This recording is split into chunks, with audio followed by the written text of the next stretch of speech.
আসসালামু আলাইকুম, সবাই ভালো আছেন? এই যে এখানে পেঁয়াজ আর মরিচ আমি পরিমাণ মতো এখানে ভাজতে দিয়ে দিয়েছি মাছ রান্না করার জন্য।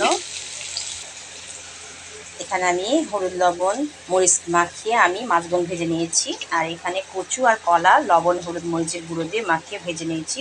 আর এখানে আদা বাটা, রসুন বাটা, ধনে বাটা, ধনে গুঁড়ো, জিরে গুঁড়ো, আপনার কাঁচা পেঁয়াজ বাটা, মরিচ বাটা, শুকনো মরিচের গুঁড়ো সব দিয়ে এখানে লবণ দিয়ে পরিমাণ মতো সব কিছু দিয়ে একটা পেস্ট বানিয়ে নিয়েছি। এগুলো ভাজা হয়ে গেলে মশলাগুলো দিয়ে কষে নিব। যারা আমার পেজটাকে এখনো ফলো করেনি তারপর ফলো করে দেবেন, লাইক শেয়ার কমেন্ট করতে ভুলবেন না, পাশে থাকবেন, সাথে থাকবেন সবসময়।